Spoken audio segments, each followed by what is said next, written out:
ஸ்டார்டிங்கில் என்கிட்ட வந்து கேட்பாங்க. என் குழந்தைங்க வந்துன்னா ஒரு 30,000 ரூபா வந்து பார்த்தீங்கன்னா எனக்கு ஃபீஸு எப்போனா அது பிஸ்னஸ் ஸ்டார்ட் பண்ண புதுசு ஒரு 2019, 20 30,000 ஃபீஸு. போன வாட்டி அந்த 30,000 நாள் இப்படி தான் இருக்குது.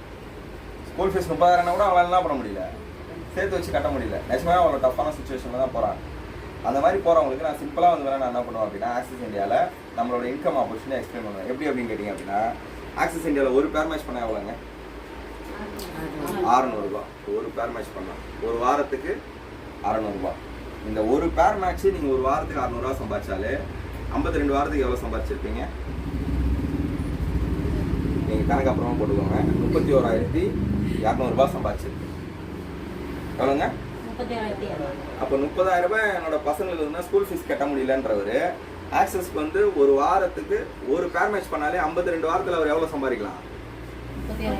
அப்போ அவர் குழந்தைக்கு அவர் என்ன பண்ண தேவையில்ல, வெளியே போயிட்டு யாருக்கிட்டையும் கடன் வாங்கணுன்ற அவசியம் கிடையாது. சரிங்களா? இது ஒரு வாரத்துக்கு வெறும் 600 ரூபாய் சம்பாதிச்சா. இல்லை அவருக்கு கடன் பிரச்சனை ஏதாவது ஒன்று இருக்குது, பர்சனல் ஒன்று இருக்குது, இல்லை நான் வந்து ஒரு 3 லட்ச ரூபா 4 லட்ச ரூபா பொருள் வந்து நான் என்ன பண்ணியிருக்கேன், அடமானம் வச்சிருக்கேன் அப்படின்ற ஒரு பர்சனாக இருக்கு. அவர் என்ன பண்ணணும் அப்படின்னா, ஒரு வாரத்துக்கு ஒரு 6,000 ரூபாய் சம்பாதிக்கலாம்னு வச்சுக்கோங்க. இது மேபி மாறும். ஒரு சில வாரம் 5,000 ரூபா வரும், ஒரு சில வாரம் 10,000 வரும், ஒரு சில வாரம் 2,000 வரும், ஒரு சில வாரம் 20,000 வரும். ஆவரேஜாக 6,000 ரூபாய் சம்பாதிக்கணும்னு வச்சுக்கோங்க. 52 வாரத்துக்கு அவர் எவ்வளோ சம்பாதிச்சிருப்பாரு? இதே நானே சொல்கிறேன். எக்ஸ்ட்ரா 0 போடணும், அவ்வளோதான். ரொம்ப கன்ஃபியூஸ் ஆகாதீங்க. 3,12,000 ரூபாய். புரியுதுங்களா? அப்போது 6,000 ரூபாய் ஒரு வாரத்துக்கு சம்பாதிச்சாலே அவரால் ஒரு வருஷத்தில் ஆக்சஸில் எவ்வளோ சம்பாதிக்க முடியும்? 3,12,000 ரூபாய்னும் போது அவர் ஒரு நகை வந்து ஒரு 2 லட்ச ரூபா அடகு வச்சிருக்காரு, இல்லை ஃபர்ஸ்ட் லோன் ஒரு 2 லட்ச ரூபா வாங்கியிருக்காரு, 3 லட்ச ரூபா வாங்கியிருக்காரு அப்படின்னா அந்த கடன் ஆக்சஸ் மூலியமாக அடைக்க முடியுமா முடியாதா? எக்ஸ்ட்ரீமாக ஒருத்தர் எனக்கு வீட்டு கடன் இருக்குது, 20 லட்ச ரூபா இருக்குது, 25 லட்ச ரூபா இருக்குது, அந்த மாதிரி நபராக இருந்தார் அப்படின்னா ஒரு வாரத்துக்கு எவ்வளோ சம்பாதிக்கணும்? 60,000 ரூபா சம்பாதிக்கணும். 52 வாரத்துக்கு 31,20,000 ரூபாய் அவர் சம்பாதிச்சிருக்காரு. இன்னைக்கு நான் இந்த 3 லெவலையும் நான் கடந்து வந்திருக்கேன். ஆனால் என்ன பண்ணிட்டேன் அப்படின்னா, இந்த ஃபர்ஸ்ட் லெவல்லேருந்து உடனே நான் செகண்ட் லெவலுக்கு வந்துட்டேன். ஃபர்ஸ்ட் வருஷம் ஆக்சஸில் என்னோட ட்ராவலில் வந்து பார்த்திங்க அப்படின்னா நான் சம்பாதிச்சது 2019. ஏன்னா 2018 டிசம்பரில் தான் நான் ஜாயின் பண்ணேன். 2019 நான் நியர்லி வந்து பார்த்திங்க அப்படின்னா ஒரு 7 to 8 lakhs சம்பாதிச்சிருந்தேன். கரெக்டாக எவ்வளோன்னு தெரியல எனக்கு. ஆனால் ஒரு நியர்லி ஒரு 10 லட்ச ரூபா கிட்ட சம்பாதிச்சிருந்தேன். அதனால தான் எனக்கு சிடி கொடுத்தாங்க. இல்லை சிடி கொடுக்க மாட்டாங்கல்ல. 7 to 8 lakhs என்னோட இன்கமாக இருக்குது 2019. 2020 அந்த 2020 நான் கார் வாங்கினேன் இல்லையா, அப்போ தான் லாக்டவுனே போட்டாங்க. 2020 மட்டுமே எனக்கு தெரிஞ்சு வந்து பார்த்தீங்கன்னா 31 லட்சம் இல்லை அதுக்கு மேலே சம்பாதிச்சிருப்பேன். அதனால தான் என்னோட ஃபர்ஸ்ட் லோன் 2 ஃபர்ஸ்ட் லோன் என்னால் அடைக்க முடிஞ்சுது. அது இல்லாமல் வந்து பார்த்தீங்க அப்படின்னா 16 லட்ச ரூபாயில் கியா சொனன்ற ஒரு கார் வாங்குது. இது கைத்தட்டலாம்ல? எப்படி பாசிபிள் அப்படின்னு கேட்டிங்க அப்படின்னா, இந்த ஃபர்ஸ்ட் ஸ்டெப் நீங்கள் ஃபாலோ பண்ண கற்றுக்கிட்டீங்கனாலே இதெல்லாம் என்ன ஆகிடும், ஆட்டோமேட்டிக்காக நடந்துடும். எப்படி சார் நடக்கும் அப்படின்னு கேட்டிங்க அப்படின்னா, சின்ன எக்ஸாம்பிளில் சொல்லித்தரேன். சரிங்களா? 60,000 சம்பாதிக்கக்கூடிய லெவலுக்கு வந்தது. சரிங்களா? பிளான் பண்ணுங்க. ஒரு மினிமம் ஒரு 3 அடி போட்டுக்கிற ஒரு நபர் இப்போ நான் சொன்ன மெத்தடில் வந்து பிஸ்னஸ் பில்ட் பண்ண ஸ்டார்ட் பண்ணுறாருன்னு வச்சு. சரிங்களா? நம்ம ஸ்டார்ட் பண்ணுறதே ரொம்ப கம்மியாக ஸ்டார்ட் பண்ணோம் அப்படின்னா எப்பவுமே கம்மியாகவே போயின்னே இருக்கும். பெரிதும் பெரிது கேள் சொல்கிறார் பாரதியார். அதனால் கொஞ்சம் ஓரளவுக்காக பெருசாக கேட்போம். என்ன அப்படின்னா, ஒரு 3 டீமில் வந்துன்னா நம்ம மினிமம் வந்துன்னா வாரம் ஒரு ஐடியா எடுக்கிற மாதிரி வந்துன்னா ஒரு பிளானில் க்ரியேட் பண்ணுறோம் வச்சுக்கோம். நம்ம தெரிஞ்சவங்க இருக்காங்களா இல்லையா? எத்தனை பேர் தெரியும் நம்மளுக்கு? ஒரு மினிமம் ஒரு 100 பேரை தெரியும். இந்த 100 பேரில் நம்ம சொன்னால் சரின்னு சொல்கிறது ஒரு 10 பேராவது இருப்பாங்க ஜாயின் பண்ணுறதுக்கு. நான் என்ன சொல்கிறேன் அப்படின்னா, ஒருத்தர் வந்தால் போதுன்றேன். ஒருத்தர் வந்தால் உங்களோட இன்கம் என்ன ஆச்சுங்க? யாரெல்லாம் சொல்ல முடியுமா? 1,200. ஆனால் இந்த ஐடிக்கு 1,200 வரும். இந்த ஐடி ஒரு 600 இல்லை, இந்த ஐடி 600, இந்த ஐடி ஒரு 1,000. சூப்பர். 3 ஐடி சேர்த்து 2,400 ரூபாய். இது ஒரு வாரத்துக்கான உங்களோட இன்கம். இந்த ஒரு நபர் வந்ததுக்கப்புறம் இந்த ஒரு நபர்கிட்டையும் 100 கான்டாக்ட் இருக்குமா இருக்காதா? உங்களுக்கு ஒரு 100 பேரை தெரிஞ்சா மாதிரி அவங்களுக்கும் 100 பேரை தெரியுமா தெரியாதா?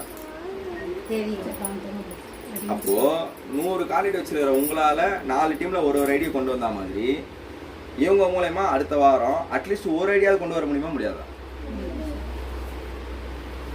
அப்போ அடுத்த வாரம் இது கண்டினியூ ஆகுமா? இந்த மாதிரி 52 வாரம் கண்டினியூ ஆச்சுன்னா எவ்வளோங்க? 24,800 ரூபாய். எவ்வளோங்க? 1,24,800. கேட்கவே ஆனந்தமாக இருக்கா? அதுக்கு நீங்கள் பண்ண வேண்டியது என்ன அப்படின்னா, உங்களோட 100 கான்டாக்டில் ஃபஸ்ட்டு 4 ஐடி எடுங்க. அதுக்குன்னு ஒரே குடும்பத்தில் 4 பேர் எடுத்து 4 டீமாக போட்டக்கூடாது. அதில் தெளிவாக இருக்கணும். நான் அதுக்கு தான் வந்து இந்த பிஸ்னஸை பில்ட் பண்ணும்போது தெளிவாக பில்ட் பண்ணேன். ஃபஸ்ட்டு ஒரு டீமு, அது யாருன்னா நண்பர்கள், ஃப்ரெண்ட்ஸு. 2வது ஒரு டீமு ரிலேட்டிவ்ஸ். 3வது ஒரு டீமு கொலீக்ஸ், என் கூட வேலை செஞ்சவங்க. 4வது ஒரு டீமு நெய்பர்ஸ், என் வீட்டு பக்கத்தில் இருக்கும். இப்படி நான் பில்ட் பண்ணும்போது எனக்கு என்ன ஆகலை, கன்ஃபியூஸ் ஆகலை. சரிங்களா? இது நான் ஃபார் எக்ஸாம்பிளுக்கு சொல்கிறேன். சிம்பிளாக என்ன அப்படின்னு கேட்டிங்கன்னா, அண்ணனையோ தம்பியோ எடுத்து நம்ம என்ன பண்ணக்கூடாது, நம்மளோட 2 டீமாக போட்டக்கூடாது. நம்மளை பொறுத்த வரைக்கும் அவங்க ஒரே டீம் தான், ஒரே ஆக்சஸ் ஃபேமிலி தான். ஆனால் அவங்கள பொறுத்த வரைக்கும் யார், அவங்க காம்படிட்டராக மாறிடுவாங்க. புரியுதா நான் சொல்கிறது? நான் சொல்கிறது புரியுதில்ல? இதுக்கு எதாவது எக்ஸ்பிளைன் பண்ண தேவையில்ல. அவ்வளோ புதுசுலாம் இல்லைல்ல நீங்கள் எல்லாரும். புரியுதில்ல சொல்கிறது? ஸோ இந்த மாதிரி நம்ம 100 பேரில் 4 ஐடி எடுத்து 4 டீமை கிரியேட் பண்ணி அந்த 4 டீம் மூலயமா ஒரு ஐடி கொண்டு வந்தாலே ஒரு வருஷத்துக்கு நம்மளால் எவ்வளோ சம்பாதிக்க முடியும்?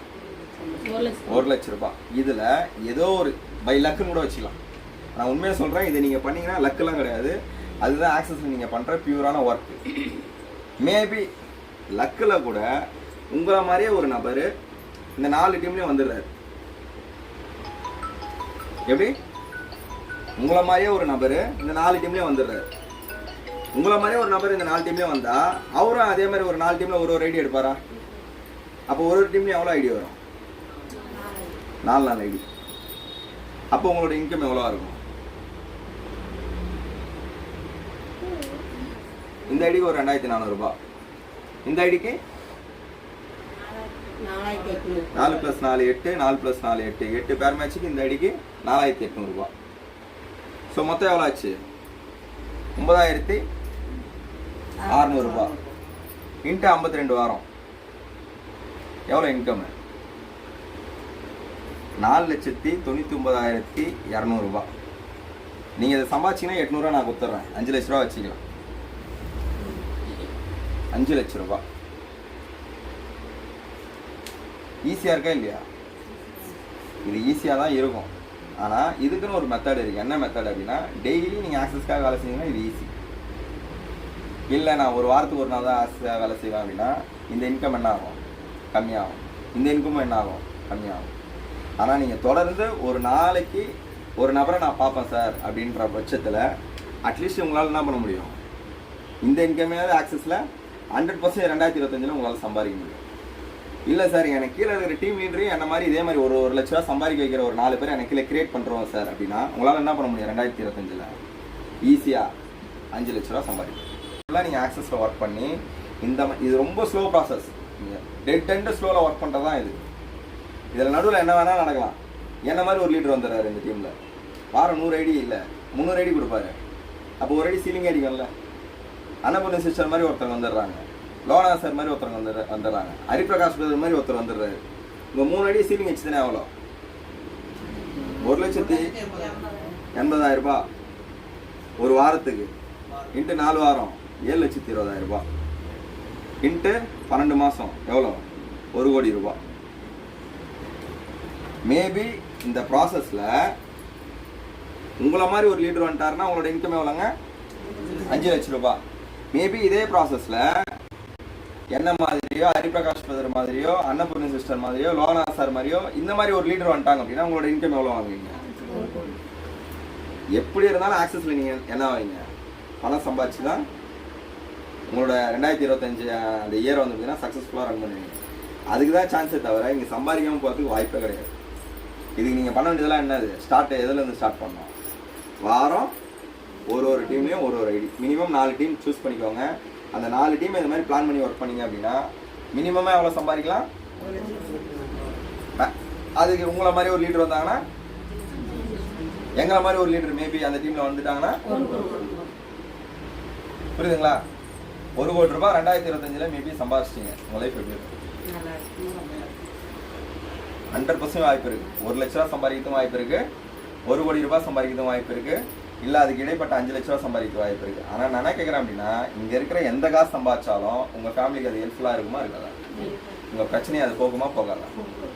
அப்போ இன்னிலேருந்து நீங்கள் என்ன பண்ணணும் அப்படின்னா தொடர்ந்து இந்த பிஸ்னஸை ட்ராவல் பண்ணிகிட்டே இருக்கும். நடுவில் வந்து பார்த்தீங்கன்னா இவன் அதை சொல்கிறான் அவன் இதை சொல்கிறான்னு சொல்லிட்டு எதுக்குமே நீங்கள் என்ன ஆகக்கூடாது, மைண்டு ஆஸ்லேஷன் ஆகக்கூடாது, உங்கள் மைண்ட் வந்து பார்த்தீங்கன்னா டிஸ்டர்ப் ஆகக்கூடாது. ஒரு வருஷம் 2025 ஃபுல்லாக நீங்கள் எங்கே இருக்கணும் அப்படின்னா ஆக்சஸ் கூடயும் அன்னபூர்ணி சிஸ்டர் கூட தான் இருக்கும். இந்த முடிவை யார் யாரெல்லாம் எடுக்கிறீங்களோ இந்த காசு இப்போ நான் எழுதியிருக்கேன்ல உங்கள் அக்கௌண்ட்டில் இருக்கும் 2025 முடிவு.